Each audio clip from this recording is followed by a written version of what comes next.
So, welcome everyone. It's a pleasure again to have this webinar this week. So, this one is a special one because the topic is about SEO, and SEO. Everyone talks about SEO, and you've got SEO on Google, SEO on Amazon. There's loads of things about SEO, but today is a specifically interesting topic because it's SEO with the help of a tool and the Data Hawk tool. So, you will learn today on how to like improve your SEO, and specifically in the context of having the right tool. And we'll talk a bit about Datahawk, obviously, with Pratik, which I'm really happy to have today. And Happy to be here. if you know our webinars, we always start with a fun fact about our guests. So Pratik, but here, I want to hear a fun fact, right? Oh, let me. So, have you guys watched the movie The Intern? With Anne Hathaway and Robert De Niro. So yeah, that was me until just a few months ago. So, despite having 7.5 years of work experience, I started at Datahawk as an intern. So, I interned here for 6 months, and that felt a little bit weird because when I was 23, I never imagined that at 30 I'd be working as an intern. So that was a little bit something I'd never imagined. And yeah, I was just thinking of that movie throughout, like I'm living that movie in life. Yeah, So no, but it can be a great experience, right? oh So yeah, I for hope it sure. was. Yeah. I ended up working here full time, right? So That's a good thing. So maybe you can talk a bit. So that was a good fun fact. So well done on that. So maybe you can say a little bit about yourself and Datahawk, and then we'll get into the topic of SEO. Sure, absolutely. So Datahawk is an e-commerce business management software. We're headquartered in Paris, and today we're proudly serving some of the biggest brands in the world. Unilever, Samsung, Netgear, etc. I work here as a customer success manager. So my job is to make sure all of our customers, even the big ones, Netgear, Unilever, Samsung, they all understand the Datahawk platform fully. Everyone knows how to leverage us in the best possible way. They're essentially getting the most out of their subscription, and also providing strategic insights, because we essentially help you capture and assess your performance on Amazon, unveil competition, benchmark against competition, and then of course the reporting and analytical side helps you come up with the strategies that can help you. So that's also where I play a little bit of a role, helping customers get those insights. So yeah. Interesting. So you can feel already the enthusiasm of Pratik. So we will feed from this energy.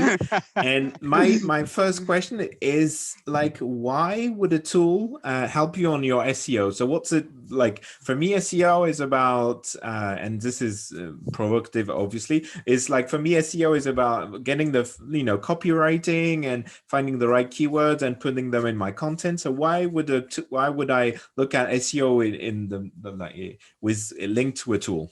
Right, absolutely. I mean, I think that's a great question because today on Amazon there's over like 1 billion products. Anything you're selling, I mean, unless you're selling moon dust, you're going to have competition. There's lots of products that are going to show up in search results. I mean, if you just go to Amazon and just type toys, in the search bar, you're going to see about 1 million results. So how do you sort of show up in the top? Because the top 3 products that show up in search results on Amazon, 64% of clicks go to those products. 70% of buyers don't even go past the first page. So it's very important for you to make it to the first page. And how do you do that in a sea where there's over like 1 billion products, right? That's where a tool comes into effect, because it helps you capture and assess how you are performing, organically for specific keywords. And SEO is important because sponsored has become extremely expensive. I mean, back in the day when and look, I'm really bad at giving really simple and short answers, and just stop me if you've heard enough. Okay, so You can rely on me. so back in the day, when you had these DTC companies like Harry's, etc. Back then, CPC cost was low, right? And which is why they used to use like Facebook and Google and things like that. But after the ecosystem just exploded. There were so many brands that entered the space. Cost per click went up, which means it's no longer profitable for brands to acquire customers by way of advertising, which is why SEO is important. That's your bread and butter for sellers on Amazon today.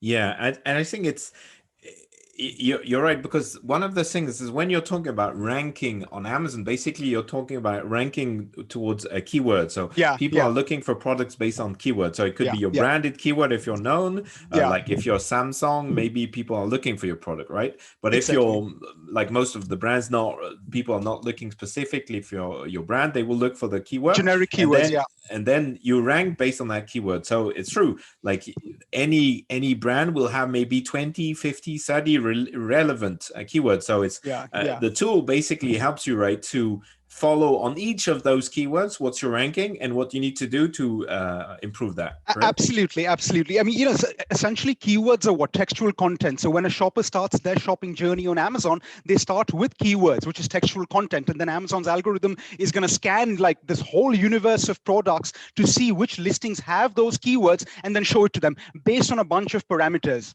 Right. So that's where a tool comes into play. It helps you assess how you do in terms of those parameters, which keywords are you performing well for, which ones are you not performing well for, and then optimize. Yeah, and one thing is that the algorithm of Amazon. So there was Yeah. I It's a black A9. I box. think they came to A10, and Yeah. I think nobody knows. So every like consultant, Amazon consultant, have his own recipe, and Yeah. like we've got what we've done in the past works well, but it's a black box, as you said. Yeah. So Yeah.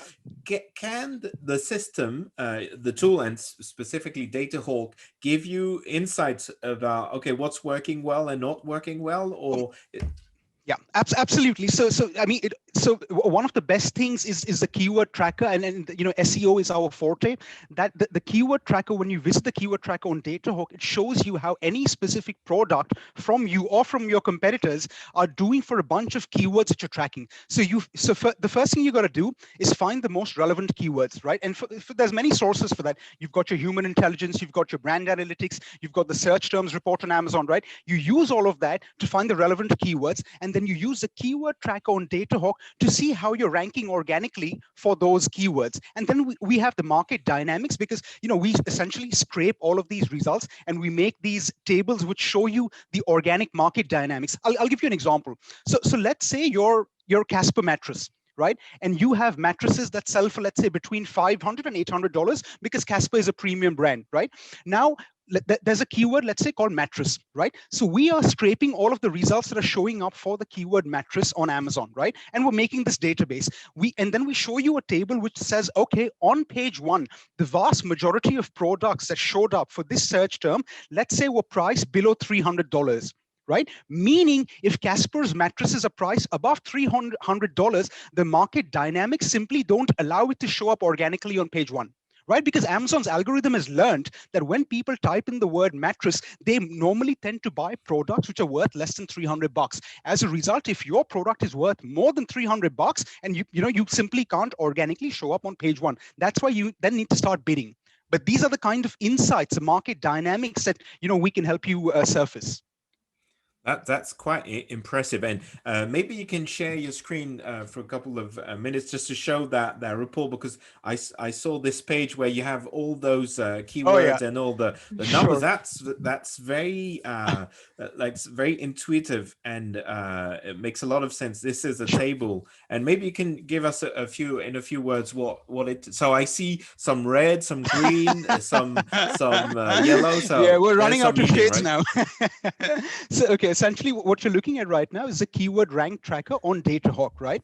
So I'm tracking this one product. Imagine this is your product, tuft and needle queen size mattress. So what you want to see is how this product is ranking on Amazon for the most relevant keywords. You can see here how this product is ranking for these keywords, right? So for example, if I hover, let's say, on March the 27th, this is telling me that my product, this queen size mattress, was showing up organically on page 1. So yeah, the small number is the page number, and the big number is the position on that page, right? So this is telling me my product showed up organically on page 1 on March the 27th in the first position for this keyword.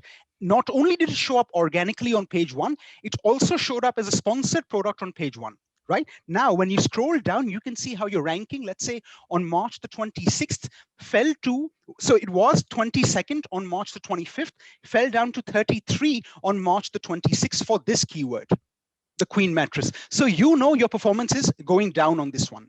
right? Or even the red ones, look, you're sitting on the second page, which means your likelihood of making the sale is very low, right? Because most people don't even go past the first page. So you can look at the keyword tracker to see on a daily basis how your ranking's evolving. Wherever your ranking's going down, you start to bid. Wherever it's sort of improving, just hold on to it. Don't make any changes. And I find this is so that got me very impressed. Not that it's very difficult, okay, but it's very Yeah, impressive that you got those green, yeah, sort of green red yeah, thing, yeah, and yeah, it's a day by day. So you can see there's a lot of data to look at. So yeah, yeah, basically, if you're number one all the time on turf and needle, that's okay, good, and that's probably a branded keyword. So that's probably yeah, yeah, yeah, where you're exactly, good. But on the exactly. other ones, you can look Yeah, and see, okay, how well you're doing. So that's exactly, very powerful, right? So exactly. that's the first thing you can give, and I think where the tool is super helpful, because if you're looking at it manually, Yeah, if you're trying to find all the keywords and all the ranking for each day, it's too much work, right? yeah, Because yeah, yeah, yeah, so many keywords per yeah, product. yeah. So the tool will help you do that, correct? And Absolutely, that's yeah. absolutely. So essentially, when you come to, let's say, something like the keywords lookup, right?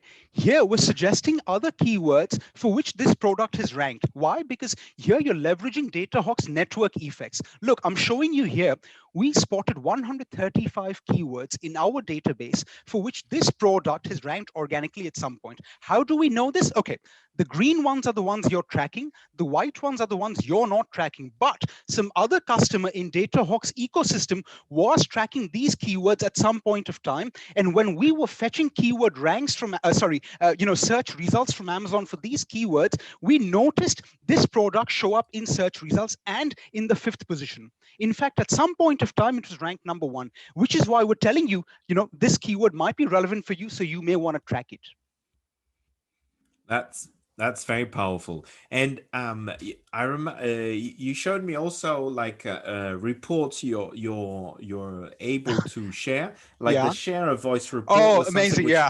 which impressed me. Which Yeah. because like brands, I want to know how how big they are, or how much that they're making of an impact on the Yeah. market, and how much they get of this share of views, Yeah. let's say, if not a share of voice. Yeah. So I was very impressed. Could you talk a bit about that report? Absolutely. And this is one of our most powerful reports, and all of the biggest brands out there, they discuss these in their board meetings and stuff, right? So what this report does is it shows you your brand's visibility for the most relevant search terms. For example, if let's say, let me go back up a little bit. So imagine these 5 keywords are the most relevant keywords for your products. And here I'm looking at, these organic, natural body wash related keywords, right? You want to see how your brand is visible, or how your brand is performing for these search terms, right? So we run this report, and we ran this report, and we noticed 260 unique products showed up in search results for these search terms from 114 brands, distinct brands, right? And then here, on Amazon, the more visible you are, the more you're going to sell, right? So what you want to do is be as visible as possible. So we noticed, for example, there were 9 products, right, from a brand called Jason that were visible for these search terms. And these 9 products were cumulatively visible 272 times, the brand visibility, right? This is you essentially capturing as much visibility as possible, right? So for example, I mean, the more visible you are, the more you're going to sell. And these 9 products were cumulatively visible 272 times. The maximum possible visibility, guys, is 9, which is a number of products, into the number of keywords, into the number of days. That's best case scenario. Right? Of that, Jason managed to capture a visibility of 272 times. And that gives it a share of visibility of 5.2%. Meaning, statistically speaking, if I were to go back in time and search Amazon with the same, with these search terms, 5.2% of the time, I'd have seen a Jason product. This gives you your share of visibility vis-a-vis competition. That's a super powerful tool, obviously, because that's exactly where you want to look at, like, why probably you're not performing very well, or Yeah, if one of your targets is not only sales but also brand awareness. That's a great absolutely. way of looking at it, because Amazon will not give you that kind of information. Now, Absolutely. let me be a bit cheeky. I know, like we know when there's data scraping that Yeah, yeah. Amazon doesn't give access to, or the system doesn't give you access to all the sales and everything, right? Does do you see like categories where it's working best and in some categories where it's not working, or generally it works in every cases? Like When you say working and not working, what do you mean by that, like Jerome? mean the accuracy of your data, could it Yeah, be more or less relevant? And specifically I'm talking about categories where 20% of the sales don't make 80% of the, like 20% yeah, of the yeah, products don't make 80% of the sales, like yeah, where categories are very diluted. Does that yeah. make an impact? Yeah, absolutely. So, when you're looking at page one, like I said, the top three products get 64% of clicks, right? So this report shows you all of the products that make it to page one, but it's rank agnostic, right? So for example, these 9 products from Jason showed up, but where were they ranking on that page? Were they ranking in the top 5 slots, or were they ranking down below on the first page? That's not visible here. You know what I mean? Okay. So what you want to do is you want to make sure you're showing up at the top of the search results, not just at the bottom. So this, I mean, this Yeah. can serve as a proxy. Of course, there's no direct correlation between the visibility and sales, but there's a proxy relationship. Does that make sense?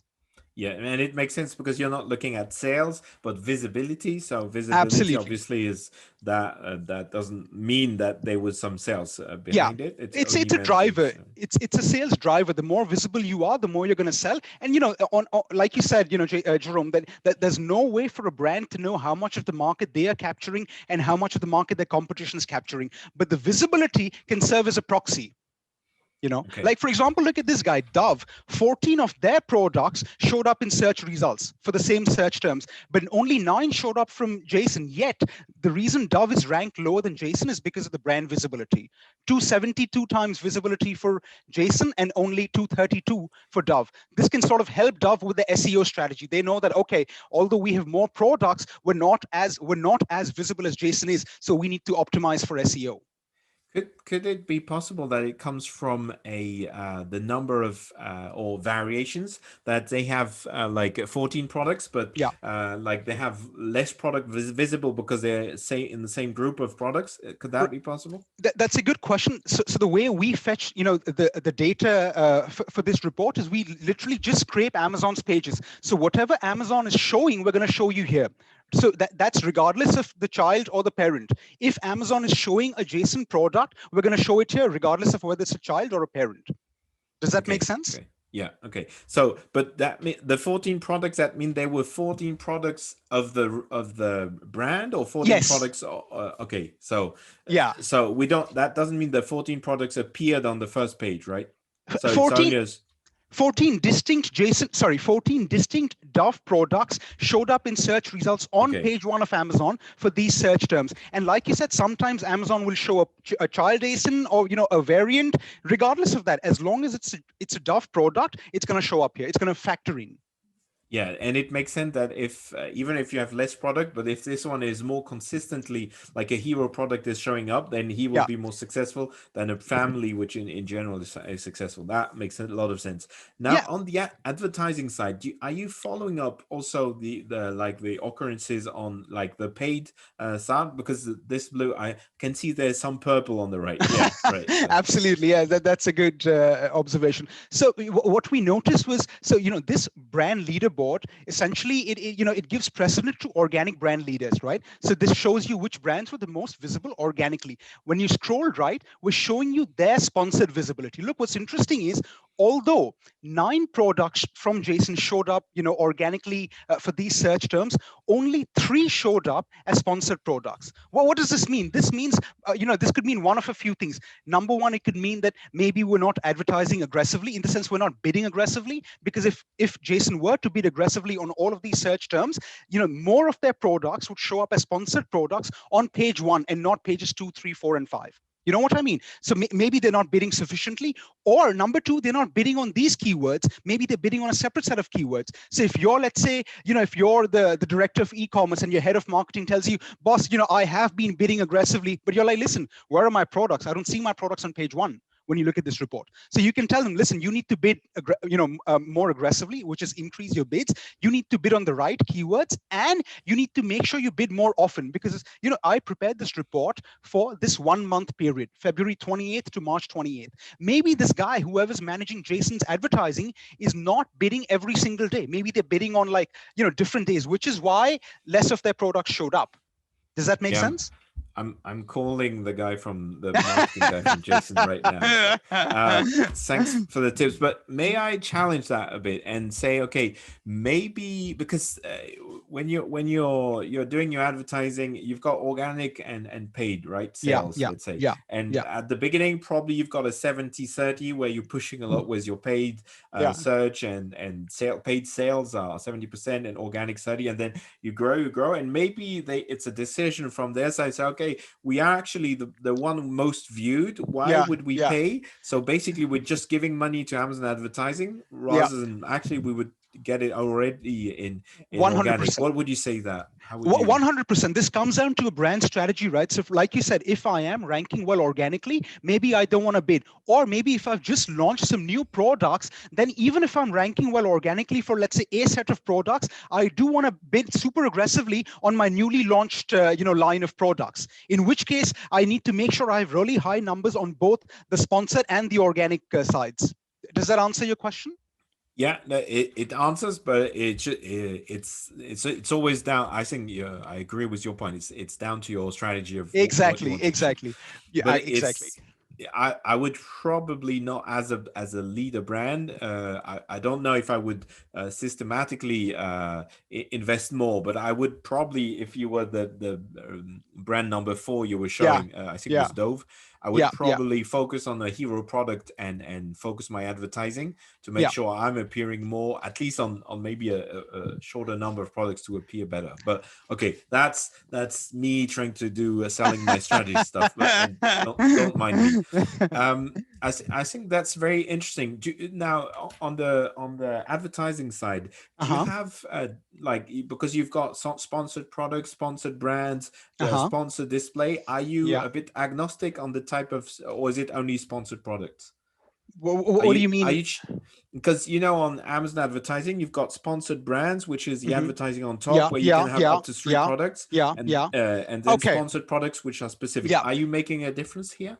Yeah, no, so this particular report, we only look at sponsored product results. We don't look at the sponsored brands and the sponsored display and stuff like that. No, this is just sponsored product results. Yeah. So makes sense because you're very product specific. Do you have any reports on the sponsored brand side to look at the branding also? Because in terms of share of voice, it could be interesting to also have an idea of how much you're appearing.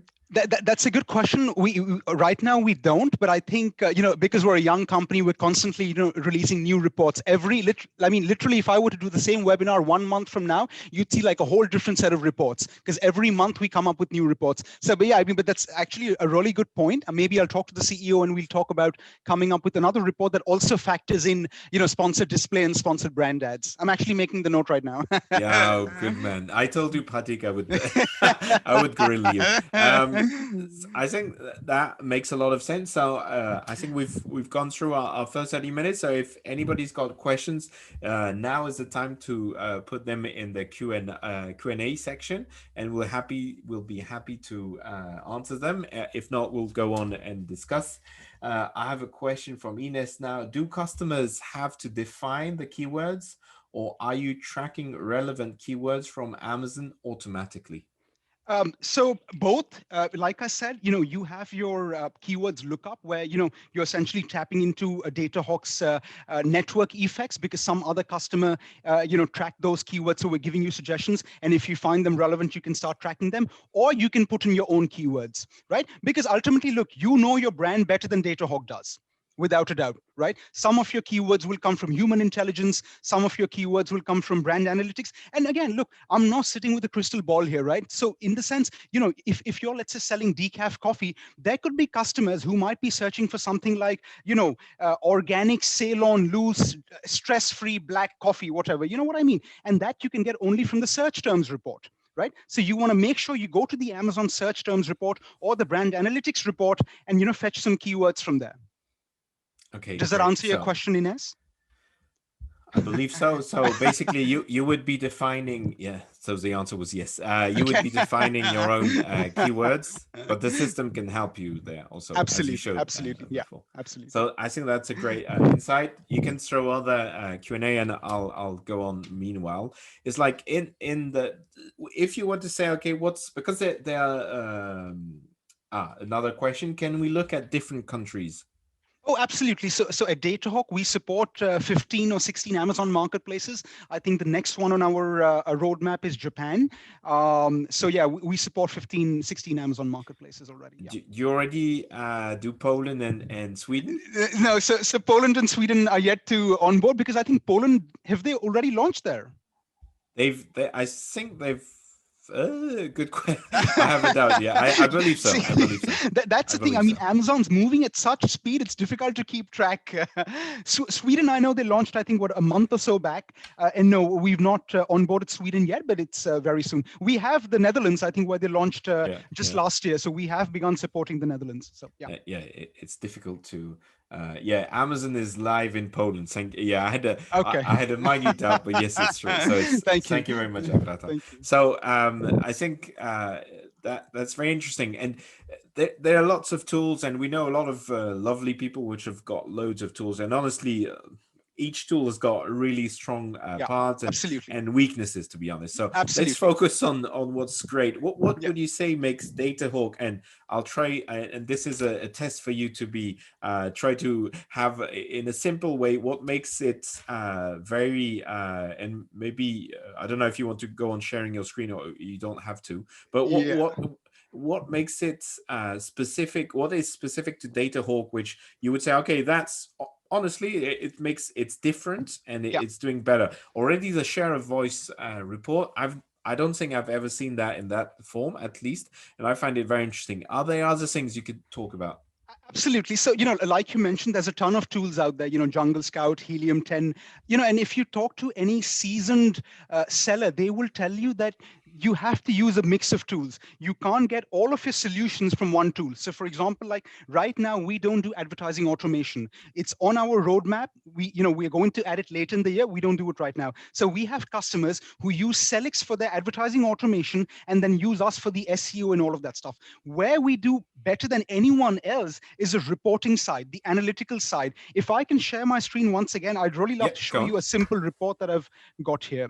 So Jerome, when you talk about advertising on Amazon, targeting comes down to two different things. You can either do keyword targeting or you can do product targeting, right? So we have this, and we have customers who've connected their sales and advertising accounts to Datahawk, meaning we know how they're doing in terms of advertising, what campaigns they're running, which keywords they're bidding on, how much are they bidding, what is the ROAS, and all of that stuff. So we have this report which customers can generate on a self-service basis where we're auditing the performance of the keywords they're bidding on. Right? So for example, this is a sample report which I ran for, let's say, this time period, this 11-day time period, January 9th to January 19th, right? And look, we noticed, and this is a sample report, it's been anonymized. So we noticed this guy, they bid on 212 distinct keywords, right, over that 11-day time frame.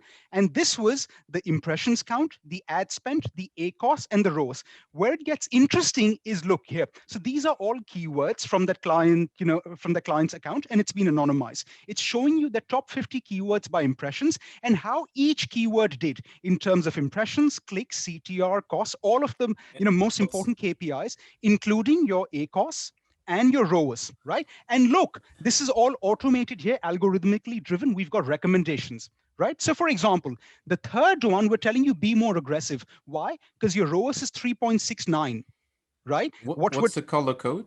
Like deep blue is good, Yeah, dark so blue is yeah, good, and light and white is not so exactly. good. It's like a heat map. Exactly. You're bang on. It's like a heat map, right? So Yeah, what but a we're telling cold heat map, because like blue is cold, right? Yeah. so, so what we're showing you here is be more aggressive on the third one. Why? Because your ROAS is 3.69. And when you scroll a little bit down below, what we've got is a quartile, which shows you your lower quartile in terms of ROAS, your median, and this guy's lower quartile. So let me scroll down slowly, right? You can see that this guy's lower quartile for ROAS is, so this is the first row is a low quartile, right? Your lower quartile for the ROAS is 2.54, meaning 75% of the keywords you're bidding on are doing better than 2.54x, right? Which means when you put in $1, you're getting 2.54 back, and 75% of the keywords you're bidding on are doing better than that, which is why we're telling you for this specific keyword, the Be third more one. aggressive. Yeah. Exactly. So what you want to do is this specific keyword is in all likelihood right now part of a campaign where it's bunched in with a bunch of other keywords. If this keyword's doing so well, what you want to do is move it to a separate campaign of its own, and give it its own budget. And which is why we've got all kinds of recommendations here. Keep it running, optimize it or shut it down, because this one has no ROAS, right? There's another one here, optimize. And again, this is just one leaderboard, which is top 50 keywords by impressions. You have things like, top 50 keywords by clicks. And, there's a bunch of leaderboards in here. Top 50 keywords by conversions and ROAS. So when brands get reports like these at the click of a button, their life just becomes so much easier. You know what I mean? They know exactly which keywords to bid on, not to bid on, what's doing well. This is where we help. We make their life easier, these reports. They need to spend the time to because it's always that is like when you get a lot of data, you need to spend time to analyze that data, because Right. every day can mean a lot of work. But exactly. So if I put it in my own short words, like the data hawk, like it's in the name. It's like your strong point is in data, right? And it's Absolutely. crunching data and giving like insightful reports. Exactly. And Yeah. okay. I think that's it's And pretty impressive. and also, Jerome, all the brands I speak with, something I hear very often is we want to work with one platform. We don't want to work with a bunch of platforms out there, right? So right now we're only integrated with Amazon, in the sense, we only show you results and all of that stuff for Amazon.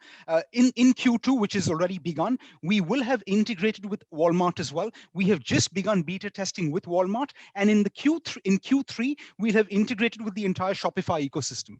Right? Which Okay. means if you are a brand that's selling not just on Amazon, but your own website and Walmart, and we have quite a few customers like that, you can use DataHawk to support you on all of those channels. Pretty impressive. That should keep your I'm not a dev sales team guy. quite, yeah, your dev team quite busy. That's really interesting.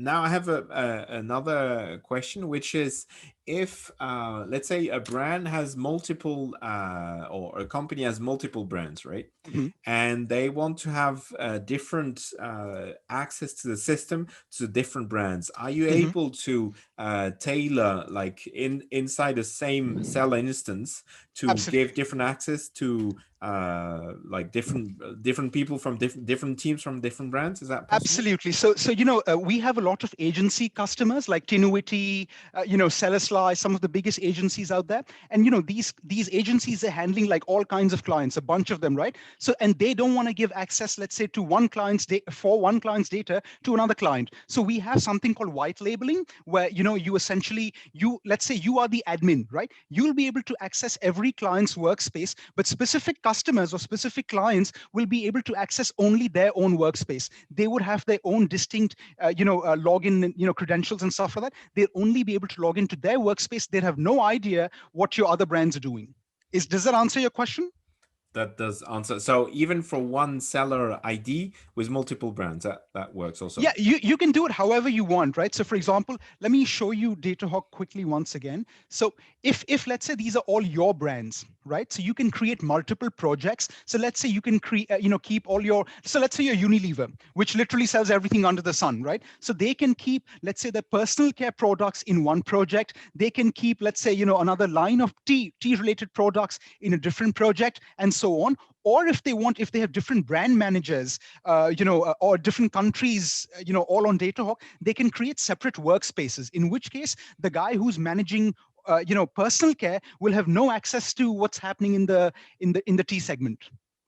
Makes Does that make sense. sense? No, it makes sense. And in terms, so you're working with APIs. Maybe you can yeah, great. And on the APIs, you have to link to one API for sales and one API for advertising, right? It's two different links, correct? So if you want to connect your sales and advertising data to Datahawk, you don't need to be connecting with APIs or anything. You simply come to Datahawk, you press a button and you say connect my account, and we'll start fetching all of the data. You'll have nothing to do with APIs. If as a customer, if you want to fetch information via APIs, we can activate the APIs for you. You can fetch the raw data via APIs, use a Power BI or any analytical tool to make your own dashboards, etc. At your end. But API is not mandatory for you as a customer. Okay, so but we still need to link the account with the master user. You still need to link it to Datahawk, right?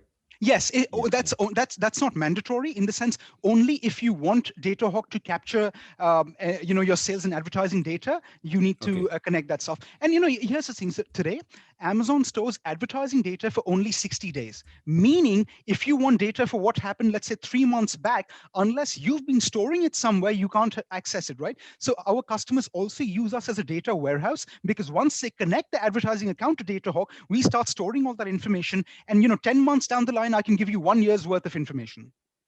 Yeah, and so you were saying, you were implying that we don't have to connect our account to Datahawk. What Absolutely. would be in which instance would you use Datahawk and not link your account? What would you follow? So something like keyword rank tracking. So for example, let's say if you're a vendor central customer, you don't have a seller central account in which you just want to see how your products are doing for certain keywords, right? And your SEO strategy and stuff. For that, you can simply just come to Datahawk, add your products, add your keywords, and start seeing, on the keyword tracker how things are going. Or also the listing analysis, right? Track competing products, see, what kind of keywords they're using, stuff like that. Or also, something really powerful that we have is the alerting solution. None of this requires you to have connected your accounts. When you use something like the alerting solution, so let's imagine your Netgear, and you have, let's say, an unauthorized seller that's selling a product, right? You can create an alert system on Datahawk, which will alert you anytime there's an unauthorized seller selling a product, and you'd be alerted, and you can, get that person removed from Amazon then, and you don't need to connect anything for that. But yeah, because you're scraping basically the information. Exactly. Yeah. Cool. So anybody got any question? Just do throw them to Pratik. Otherwise, he will have only to get my questions. So another question I had is like, do you have any tips, or did you learn through the AI basically things about SEO, or tips about how SEO is working, or what you should do best, what's working best between keywords on the title versus keywords in the back end, keywords in the bullet points? Do you have like insights where you've seen best results? Well, I mean, I'm glad you brought up back-end keywords, because it's something that people, I think, don't pay sufficient attention to, but I think they can be super useful, right? For example, if you're, let's say, selling body wash, and you don't want to use something like the word shower gel on the front end, you can put it in the back end. Even misspellings, like I don't know how to spell moisturizer, right? Thank God for autocorrect, but I have no idea. So, and a lot of people get those things wrong. So you want to put misspellings in the back end, right? Misspellings and synonyms like shower gel instead of body wash. You can definitely leverage the power of back-end keywords to rank higher in search results, right? So that's a little bit on the. By the way, it's a little complicated on Amazon, because they've reduced the limit to like 250 bytes for and not 250 characters, bytes. I don't know why they did that. Meaning, so I think any alphabet between A and Z, like Z, is considered 1 byte. Any number between 0 and 9 is considered 1 byte, but the euro symbol, that's considered 3 bytes. So you got to be careful with that. And the space is a byte too. So I don't know. Is a space a byte? Because last I read, spaces weren't considered weren't using. Okay, so it's accents and things like Yeah, but you never know. Amazon may have just updated, because there was a time when the limit was 5,000 characters.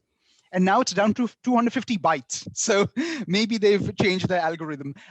So yeah, that's when it comes to the back ends. On the front end, how you at the beginning you mentioned something about the A10 algorithm, where the A9 is now evolving into the A10. Something they've also started doing is giving importance to offsite traffic. Meaning, if you have a product listed on Amazon, you want to start advertising that product outside of Amazon, because if you are getting outside traffic, to your Amazon PDPs from outside of Amazon, Amazon's going to boost your organic visibility. The way Amazon's algorithm works, the A10 or the A9, is essentially looks at traffic and sales data, right? So if you're getting outside traffic data, Amazon's going to reward you for that. So yeah. That's super interesting because we've started a new service of off Amazon advertising, and the first results we're seeing on some of the brands is that there's an attribution tool inside Amazon, but it's not working very well. There's some Oh, okay. like we are seeing sales grow, and we're Huh. sending Facebook and Ha, ha, Instagram ha, traffic, and we ha, see sales grow, but the ha. attribution shows there's no sales from Oh, Facebook. really? So but we Oh, believe the attribution tool is not working well. So yeah. it shows to your point that things are growing well, that they are paying a lot of attention to the traffic. But let me drill down a bit on my question. Is like, have you, because your system is analyzing basically what people are doing, and maybe the changes you're making, and how much impact it has on your ranking. Like, are there any findings that you've had looking at all the brands you have, and like what kind of what are there changes which have more impact based on data, or is it difficult to say? Yeah, it's difficult to say. I would definitely say, make sure that you maintain nice PDPs in terms of your titles and your bullet points and things like that. And Amazon has very specific guidelines. So for example, they want bullet points to be under 255 characters. You know what I mean? They don't want something like, oh yeah, when you talk about, let's say, correlations and things like that, you don't want to have, let's say, ending punctuation in bullet points. You want to start, so you want to start, let's say, only, when you're writing a bullet point, only the first word should start with a capital letter. All the other words should just be lowercase. Whereas it's the opposite for the title. When you're looking at a title, every single word in your title should begin with a capital letter. So these are some of the correlations and trends, patterns we've seen on Amazon, that people who do tend to have these, do tend to comply with Amazon's listing quality guidelines, they do tend to rank higher for sure. Yeah. Okay, because I've seen a lot of people do bullet points Yeah. with capital, like the beginning of the highlight in capital letters, Uh, and then uh, the rest in lowercase. So uh, you would say that from what you've seen, yeah. it's working better when you're everything in lowercase. Is that? Yeah, yeah. So when it comes to bullet points, only the first letter of the first word should be capital, right? The rest of it should all be lowercase. Whereas in a title, every single word should begin with a capital letter, except for things like, articles and small words like a and the, things like that. Those should all just be lowercase. And also don't use promotional wording, neither in the back end nor in the front end. In the sense, don't use words like best quality, low price, things like that in your title or your bullet points, because Amazon, so this brings me to keyword stuffing. A lot of people try to sort of stuff their keywords with a bunch of words in there. But the thing about the A9 or the A10 algorithm is, not only does it look at traffic, it looks at conversion rates also. So maybe let's say you've just created a new listing and you've thrown in like the whole universe of keywords in there, right? What's going to happen is, initially maybe you'll generate a lot of traffic, right? These people are going to come to your PDP, but they're not going to be, they won't be able to make sense of any of the information. That's not going to be legible, right? Because you've just thrown in like a bunch of keywords. They're not going to buy your product. As a result, your conversion rates are going to be low, right? And as a result, in the future, Amazon's going to downgrade your product in visibility. You know what I mean? Which is why you want to avoid keyword stuffing. Don't just throw in random keyword words out there. Yeah. Just pick and choose. I feel there's less of that these days. Like at one point, and especially in the States, you could see like listings which were really a bit over the top. But yeah, it makes a lot of sense. And do you have like success story versus fail stories you could share about, what has specifically worked well for brands to do, and what has backfired? Do you have any of these which you could share?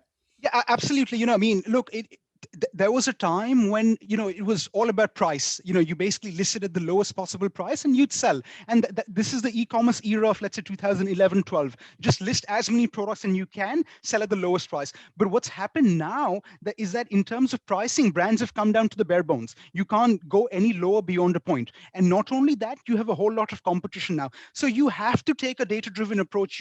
And people love to drop words like data-driven, but when I say data-driven, what I mean is you have to track how your product is ranking for every single relevant keyword out there, right? The ones where it is performing well, fine. The ones where it's not performing well, optimize your SEO. Start, running ads on those things. You got to monitor your account like a hawk. It's no more just about listing at the lowest possible price, because like I said, Amazon's algorithm looks at a bunch of parameters to decide, where to place you in search results, right? And you got to track competition, because once you start tracking competition and you see which keywords those guys are ranking well for organically, if they're ranking well for a keyword, it's most likely because that keyword is driving sales for them, right? Amazon's algorithm has learned that when somebody types in this search term, they tend to buy this product, and as a result, it starts to feature it prominently in search results.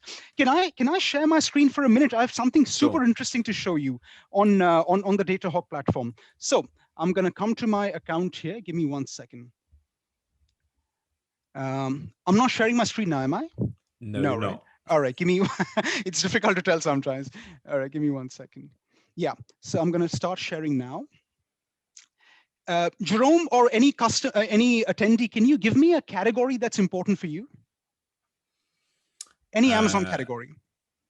Yeah, let's go with oral care. This one, Jerome, the first one? Yep, very good. Perfect. So let's come down to history. Yeah, perfect. Look, I'm sure this makes no sense to you right now, right? It'll start to make very crystal clear sense very soon. So reminds me of noodles in spaghetti chart, exactly, pasta. right? Yeah. Mm-hmm. So from beginning to end, every single line here is a unique ASIN, right? Every single line here, beginning to end. Now, on the y-axis, you've got sales ranks, 0 to 100, 1 to 100, right? Meaning the top 100 products in the oral care products category, right? Now, on the x-axis down below, you've got a time frame, the last 1 month, starting March the 10th and ending April the 8th, right? Essentially, what this graph is showing you is how the top 100 products are evolving in terms of sales ranks over the last 1 month. What's interesting is, look, in the top 10 ranks, you see some straight lines or relatively straight lines. You see that? Mm-hmm, mm-hmm. After that, it becomes extremely volatile. You see that? Is it making sense? You see how it's so volatile here, whereas there's some straight. This means once a product attains a top 10 sales rank, it tends to become stable. Why? Because Amazon's flywheel effect manifests, right? Because it becomes a best-selling product, Amazon starts to feature it prominently in search results. Because it shows up prominently in search results, it becomes more visible, more people click and buy, and then the flywheel keeps spinning. So what you want to do is you want to constantly monitor your sales ranks on DataHawk, see how many units you're selling, and make sure your sales velocity is maintained. In the sense, run promotions or whatever you need to do to make sure you always hold on to your top 10 sales rank position. Because once you're there, it's very difficult for anyone to displace you, as is reflected in this category. You can literally pick any category on Amazon, you're going to see the same results. Yeah, stability in the top 10. Yeah. I remember it was an analysis done by Analyze in Germany showing that the top I think it was the top 100 products throughout the time had been same more or less, that the best product kept being the best. And exactly. But it's like once you have a winning product, and you need to keep it and fuel it, because that's where it's like it works best. Absolutely. So. And sooner or later you'll get an offer from Thrasio to buy your brand. Well, yeah,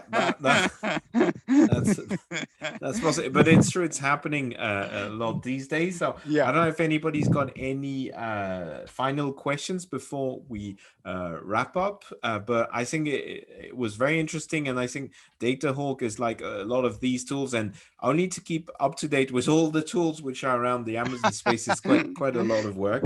Right. I'm super happy to have been able to go into the details. Maybe you can share with us one question before we part. How does one generate their share of view report on Datahawk? Yeah, How by do you clicking a generate? button.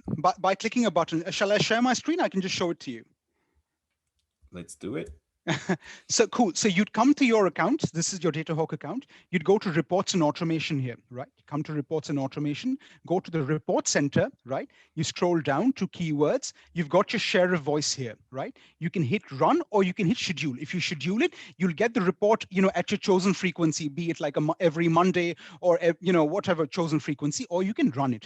If you run it, you're required to tell the system which keywords, specific keywords, or a project. If you go with a project, by default, all of the keywords within that project get selected to run the SOV on, right? And then you select your time frame and then you hit run.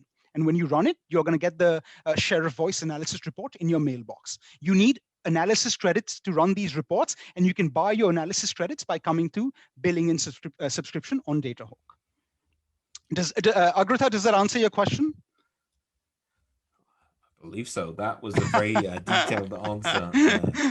So I told you I'm really practicism, bad at keeping things simple and short. no, that was simple and short. So well done. If there's no other questions, I think we'll wrap it up now. Maybe you can share with us how is the best way to get in touch with you. Pratik will send your contact details and email in our follow-up email. But is there as a way? Is like on LinkedIn the best way, or email? Yeah, I'm super active on LinkedIn. Just find me there. I'm happy to connect with you. Just happy to talk about online retail. I'm super passionate about online retail and now about SaaS also. So yeah, happy to connect with all of you and get to know you guys better for sure, and learn something from you for sure. Yeah. So thanks for your enthusiasm and energy. Thank you, Jerome. I feel too much like coffee. I'm full of energy also. So thank you very much. Have a great day. Thank you, You also, all Jerome. of you. Thank you so much for being here. Absolutely. And thank you to all the attendees who showed up. It was really nice presenting to you. Absolutely. Great indeed. So everybody have a good evening, and we'll see you again in our next webinar, which will be in April. Thank you very much. Thank you, And have a everybody. great evening. Bye-bye. You also. Bye-bye. Thank you.